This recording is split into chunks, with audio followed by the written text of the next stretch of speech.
Sumipa po ang inflation o antas ng pagtaas ng presyo po ng bilihin sa pinakamabilis na level sa loob ng 3 taon nitong buwan ng Abril. Huli pong naitala ang pangkalahatang inflation sa 7.2%. Malaki-laki yan ang kanya pong itinalon mula po sa 4.1% na naitala noong pong buwan ng Marso. Ito rin po ang pinakamabilis na inflation mula nang makapagtala ang PSA ng 7.6 noong pong Marso ng anong buwan ito? At ayon po sa anong taon ito? At ayon sa PSA, dahil yan sa mas mabilis na pagtaas po ng presyo ng pagkain at non-alcoholic beverages at pagtaas din po ng gastusin sa transportasyon dahil nga sa pagsirit ng presyo ng petrolyo. Nakakapekto rin daw po ang pagtaas ng singil sa kuryente noong nagdaang buwan. Dito kapansin-pansin yung pagtaas ng inflation na hindi pa kasama sa factor yung pamasahe ha. I mean, yun po ang iniiwasan dyan lagi ng economic managers. Magtaas ka ng pamasahe, automatic, may effect sa inflation. Pero dito, wala pa po yung petisyon ng fair hike. Mga kapatid, yan po yan. Samantala, girl. Sa iba pang balita mga kapatid, iniulat din ng PSA na bumaba na po ang purchasing power ng piso. Ayon sa ahensya, ang piso noong 2018 ay nasa 73 sentimos na lamang nitong Abril. Aray ko po.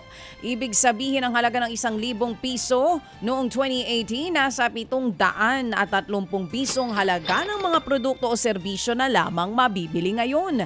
Ang paliwanag ng PSA, natural na bumababa ang purchasing power ng piso sa tuwing bumibilis ang inflation. Tapos dito rin po sa inilabas ng PSA mga kapatid, pag lumabas po kayo ng National Capital Region, mas mataas pa po ang inflation sa iba pang mga lugar sa probinsya kung saan napakababa naman ang sweldo.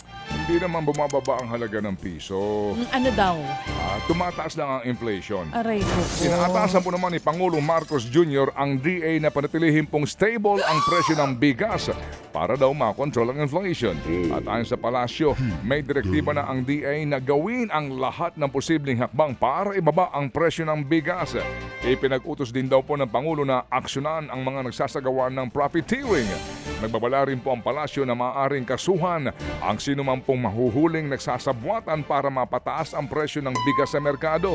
Maaari rin daw magpataw ng price cap ang pamahalaan para maiwasan ang pagtaas ng presyo ng bigas. Alam nyo, profiteering yan pong importasyon ng bigas, may kartel, hinahayaan lang ng DA.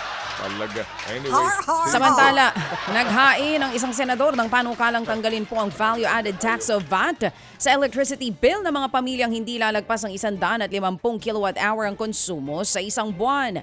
Sa ilalim po ng Kuryente Relief Act, inaasahang makatitipid ng hanggang 300 piso ang mga tinatawag na energy poor na consumer. Ang giit pa ng senador, maaaring maging tulong ito ng gobyerno sa mga middle-income household na hindi sakop ng mga subsidy program.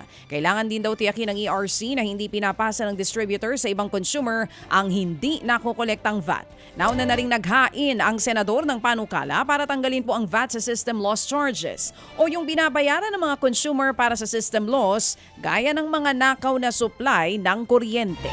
Mga kapatid, patuloy po kayong tumutok sa 105.9 True FM para sa totoong balita, informasyon, music and entertainment. Mag-subscribe sa aming YouTube channel at podcast at sundan nyo kami sa Facebook, Instagram, X at TikTok sa True Network PH. Bisitahin din po ang aming official website, truefm.ph. At panoorin din kami sa True TV Signal, Channel 19. Kami po ang 105.9 True FM. Laging true sa'yo, kapatid.